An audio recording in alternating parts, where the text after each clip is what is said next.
By now, you've heard that there is no one-size-fits-all approach to investing. In fact, there are many different types of strategies you can consider applying based on a number of factors, like how much time you want to spend on your investing strategy and how much financial risk you're willing and able to take on.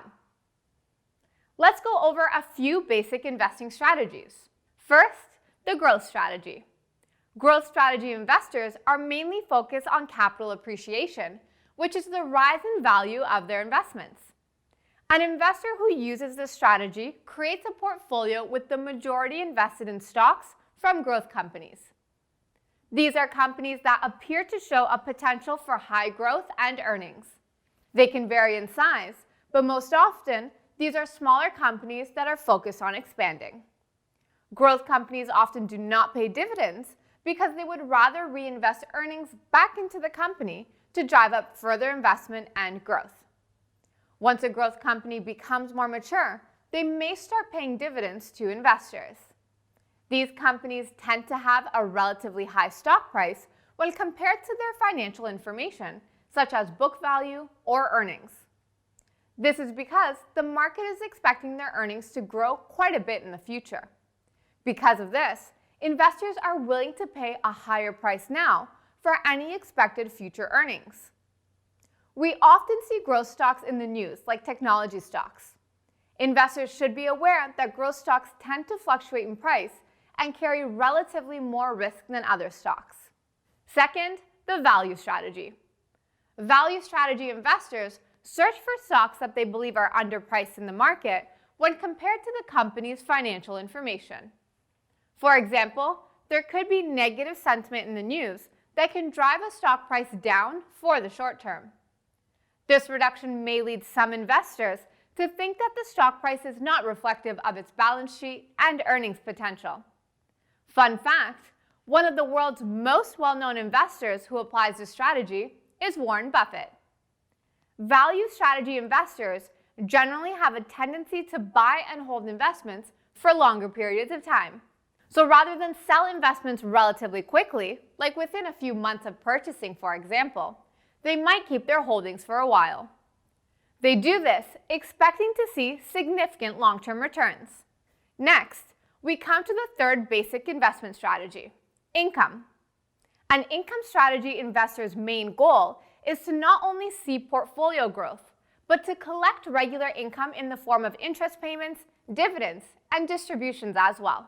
When managing their portfolios, they might try to strike a balance between investments that will earn them income and also expose them to a relatively lower level of risk and volatility. Companies that income investors seek out tend to have lower price volatility and stable earnings growth. Many of these companies would be considered mature or established, and significant growth would generally not be expected. Examples of companies that fit this profile are utility companies. Let's look at dollar cost averaging now. Dollar cost averaging is another strategy that can help provide a disciplined approach to investing and reduce the urge to invest based off our emotions. An example of dollar cost averaging is investing a fixed amount of money into a product, like a mutual fund, every single month. Let's say each month we invest $300 into a mutual fund. In this example, if the mutual fund lowers in price, then the $300 can be used to purchase even more units than before. And if the price goes up, then less units can be purchased. The goal of this strategy is to lower the average price paid for investments by spreading purchases over a broad period of time, rather than timing a purchase to try and buy at a low price point. Let's now look at investing strategies related to how engaged or active an investor will be with their portfolio. Passive investing strategy aims to maximize returns while keeping trades to a minimum. It's generally considered a set and forget strategy for long-term investors who don't want to commit a lot of time to managing their portfolio or researching their next investment. Usually, these investors aren't looking to time the market and they're not looking for quick gains. Instead, they might be attracted to ETFs and mutual funds that align with their objectives and provide options to diversify their portfolio to reduce overall risk. Index investing is the most common form of passive investing, and it aims to track the performance of an index, like the TSX 60, Dow Jones Industrial Average, or the S&P 500. Index investors might be satisfied with market returns by investing in ETFs and mutual funds that track a selected index, and they aren't generally looking to take on additional risk to try and outperform the market. Alternatively, an active investing strategy is used by investors who want to try and outperform the market. They might try to do this by trading more actively in individual securities, or by holding ETFs and mutual funds that strive to achieve higher returns by the fund managers. Because they are more actively managed, they tend to have both relatively higher fees and risk associated with them. While there are dozens of investing strategies that you can learn about, we've covered some of the most common ones in this lesson.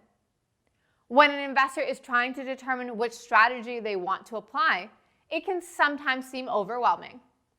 Some strategies are more sophisticated, while others take a more straightforward approach. As a new investor, you may want to consider starting off with easier strategies and work your way up. But ultimately, the choice is yours. Figuring out which strategy you are most comfortable with takes time and practice. So remember to enjoy the journey.